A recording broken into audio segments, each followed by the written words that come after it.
What if a picture taken from a NATO pilot's plane showed a huge scar in the shape of a boat high up in a mountain in Turkey, far from any water? No one could agree on whether it was just a trick of the rocks for decades until scanners started finding layers of dirt that looked like decks. Could the Ark be hidden in this ridge? Don't click away yet, because we're about to go inside the mountain and find out what's really there. The photograph that wouldn't die.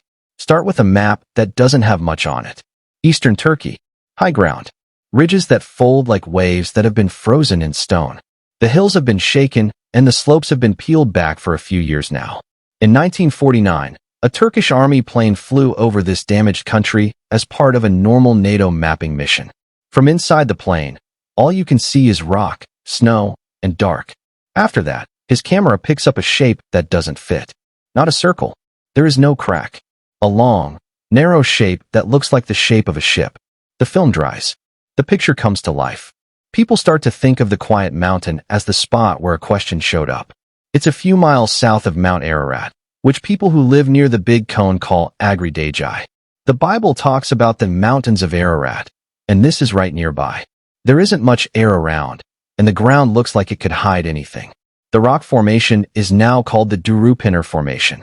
The ground is sloped so that rain and melting snow run off into ditches and fans. It's not on the peak itself, which is important because weather and gravity have shaped this land very clearly. Still, this line in the rock looks different. It's very long. It's not very wide. One end is pointed like a prow. As you look down at it from above, your brain would say 3 words. That's a boat. Newspapers pick up the picture. A single frame turns into a wave that goes through languages and countries. Some people see the frame as proof. For some, it's just erosion at work. There are more and more arguments. Crews walk in. The skin of the hill gets scratched up in places. Pictures are taken from the ground up. There are claims. Answer to counterclaims. People with hope, worry, and long road trips are drawn to the formation. The shape stays the same through it all. Winters take a bite. Summers dry it out. Even though the form drains, shrinks, and settles, the silhouette always looks like something else. Take a look at the body to understand why that sketch works on people. It's stretched out like a big melon, but the sides are straighter. It looks like a bow sticking out of the water because the narrow end bends up a bit. The edges aren't as smooth as you might think for a simple mud fan, and the bump along the edge can sometimes make it look like a hull stiffener. Nature can lie about geometry. The layers in a mud flow can be stacked and then broken up into clean lines. Slides can break up rocks into pieces that look like plates and ribs. But from nose to tail, this whole thing has a single form that can be read. That's why the picture keeps coming up when people talk about Ararat. It is the quick yes that your brain gives you before it asks you a hard question. The 20th century brought a lot of people. Some of them are adventurers looking for a myth. Some of them are researchers using the tools they have to test a claim. There are a few trenches dug, but not as many as in a full, modern dig with limits and open data. Heavy stones with holes in them also get a lot of attention in this area. They are straight up and have a big hole near one end, making them look like big earrings. One group calls them drogue stones, which are like sea props that a big boat could drag to keep its keel steady in rough water. Another group says that these stones are devotional or Byzantine, and that they have later carvings on some of their faces. They also say that they have been found in towns and fields, not in a sealed ship. The argument shows why the situation is more important than any one thing. A stone that doesn't have a date or a layer is like a story that doesn't have an end. So why wouldn't Durupınar leave when so many other pictures of the Ark disappeared? It's there because it's where symbol and land meet. In Genesis, a boat is parked in the mountains of Ararat. From above, the mountains look like the shape of a boat. The place is very dramatic. A child could easily draw the line with their finger. In a moment, their minds link them. But for decades, the tools were what made people want to do it. People argued about forms and how they felt. Ground-penetrating radar and electrical resistivity, which don't go through the ground, were either not possible or not used very much on that hill. There was mostly talk, travel, and a few small cuts in the ground. Things changed. Tech caught up. A new team with a clear plan took to the slope in the year 1999.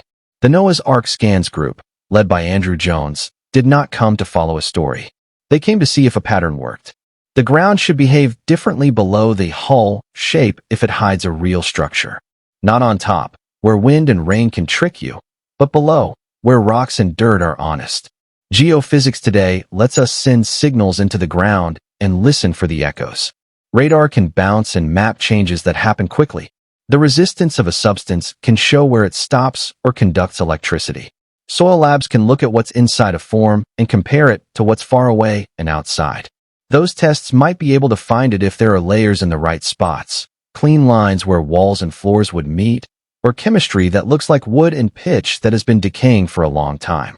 Those tests should also show that the formation is just rock that has been pushed and raked by water and force. Do not look up. Keep your eyes on the ground. Everyone took a look at the picture. The rocks below will tell us if this ridge is smart geology or hidden carpentry. Now get closer, because the next part opens the hull and goes through the signals line by line to find out what the Earth says is inside. What the scans see. Think of the slope as a book that can't be opened. The scanners are a safe way to read it without damaging the pages. Ground-penetrating radar drops radio waves into the ground and listens for echoes when the signal hits a sudden change, like when it goes from loose soil to packed soil or from rock to rock. Electrical resistivity sends a small current between probes and makes a picture of the ground's resistance or conductivity. For example, dry rock resists, while damp finds conduct. Buried timbers and holes can stand out. Both ways don't damage anything. There's no need to make holes or move artifacts. Just let physics return patterns that hint at edges, layers, and empty places. Plan poles are life or death.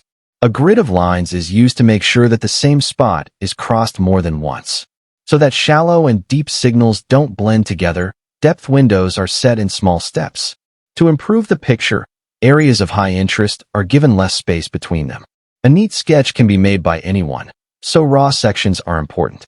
The real test is whether the original radargrams and resistivity slices show the same breaks and shapes when they are run by another analysis. A cool picture can be turned into reliable data with clear coordinates, lines that are see-through, and saved instrument settings. From the scans, the team can see that inside the boat-shaped image, there is a pattern that keeps coming back. The first part is a stack of 3 wide bands that run along most of the length. Even though they're not perfect, the pancakes stay together better inside the line than outside it. That repeated space is known as decks on the team. There is a long, thin stripe that goes from the top to the bottom of the band, like a hallway. It sticks to the center line and stays on course even when the slope changes, which doesn't happen very often when all you have are random rocks. Longer cross lines that start at about 90 degrees spread out along that stripe. They show up at regular times that make it look like walls. That sounds like rooms that open off a central hallway in ship language. Depth is another clue. The best traits are visible from a few feet up to about 30 feet, after which they become less clear. That makes sense for a body that was covered by slope wash and then became stable over time. It also makes it more likely that pockets will never be fully filled. In the data, those show up as low-density patches or spots with a high resistance. There might be small holes there where beams used to be. They could also be places where rocks have broken, animal caves, or dried lenses in the colluvium. A void is just a blank without a careful trench or core. When the readings are layered and averaged, the shapes start to look less like noise and more like intention. There are arcs that mirror each other, forming a kind of ribbing along the sides of the formation. The curves are spaced in a way that's almost rhythmic, not random, not jagged, but orderly. The data points fall into a lattice that reminds the team of framing. To an untrained eye, it might look like the remains of a buried hull. To a geologist, it could be the signature of stratified sediment layers folded by tectonic pressure. Both explanations fit the math. Both can draw lines across the same grid. One strange thing stands out. The material inside the hull area seems denser than the soil just outside it. Yet the boundaries between these materials are clean, like something once separated them. That sharp contact line isn't typical of landslides, where debris blends together. To the team, it's a sign worth testing further. Samples taken from surface erosion around the shape show traces of iron oxide nodules and manganese concentrations that can form around decayed organic material, or simply from the mineralization of local basalt.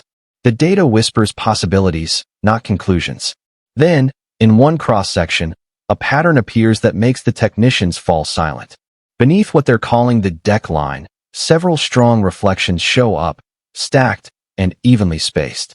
It looks like a grid of beams, all running parallel. The team calls them stringers. Could those be